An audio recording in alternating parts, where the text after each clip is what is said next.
Assalamualaikum and welcome to our YouTube channel. In this video, we are going to learn how to retrieve a gene sequence from NCBI. Now, NCBI stands for National Center for Biotechnology Information, and it is a very useful site as it provides a number of databases that can be explored. But for this video, our concern is genes. So from the databases, we are going to select genes.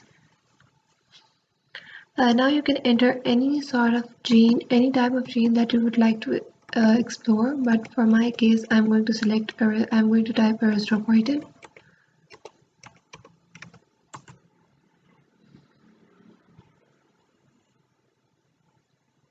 Now, as you can see, the window displays the results for erythropoietin protein in a number of different organisms. But as we are interested in humans, so I'm going to select the first option, erythropoietin Homo sapiens.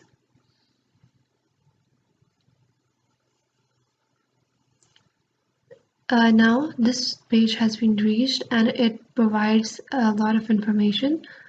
As you can see in the table of contents as the genomic context, genomic versions, transcripts and products, expression, etc.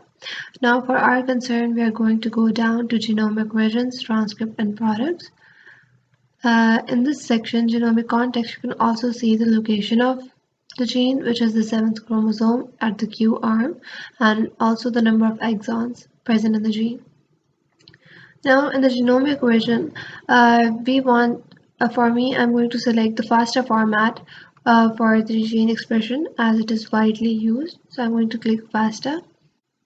Now the page has displayed the nucleotide sequence in the FASTA format. As you can see, this is the sequence for the DNA, the gene in the DNA. As you can see, it is quite long as it contains introns and extra UTR regions and extra markers and signals. Now, if you want to clone the gene, you are going to require the mRNA sequence or the coding sequence. So we are going to look at that as well. If you want to acquire the mRNA sequence, you simply go back to the previous page and then you go downwards and reach the reference sequences. Now, reference sequences are highly reliable as they have been referenced and cited properly, so the information they contain is reliable. Now for this, we are going to go to the portion of mRNA and proteins. 4.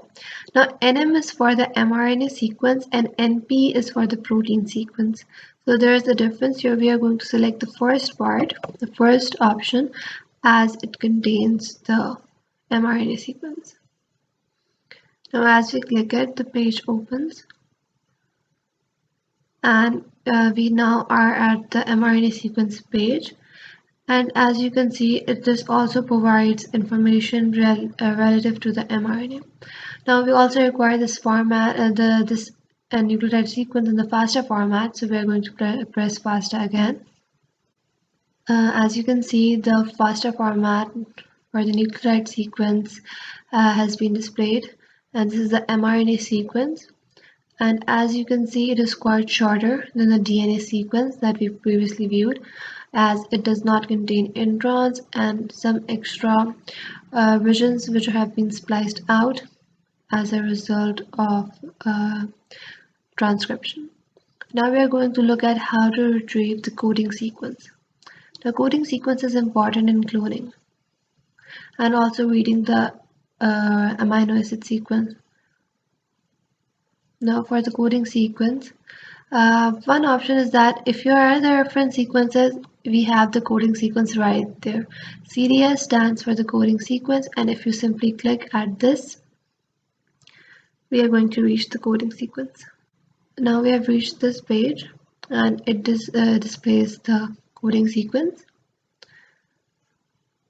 Now this is the coding sequence, which is only 582 nucleotides, and it is quite shorter than the mRNA sequence, because the mRNA sequence also contains some signals, some UTR regions, and stop codon, the regions after stop codon, for example, the poly-A tail signal, etc.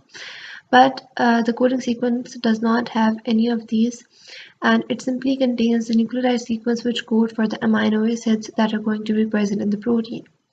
Now, an interesting feature is that if you select a codon from the nucleotide sequence, it is automatically going to highlight the translated amino acid in the translation portion. Now, as you can see, there are 193 amino acids which can be coded from the above sequence. And similarly, if you click at the amino acid present in the translation part, the codon is automatically going to highlight for that particular amino acid. Now, another easy way to select the coding sequence is you go back and then you reach the top of the page, and as you can see, there is related information. In the related information, there is CCDS. CCDS, basically, this is the database for the coding sequences, and if you click this, it is going to automatically take you to the page we just viewed. Here, it is the same page and it displays the same information, the nucleotide sequence and the mRNA sequence and the translated amino acid sequence, which is 193 amino acids. So here you go. This is how you retrieve a DNA sequence, a gene sequence, the mRNA sequence, and the coding sequence from the NCBI website. If you find this video helpful, and thank you for watching.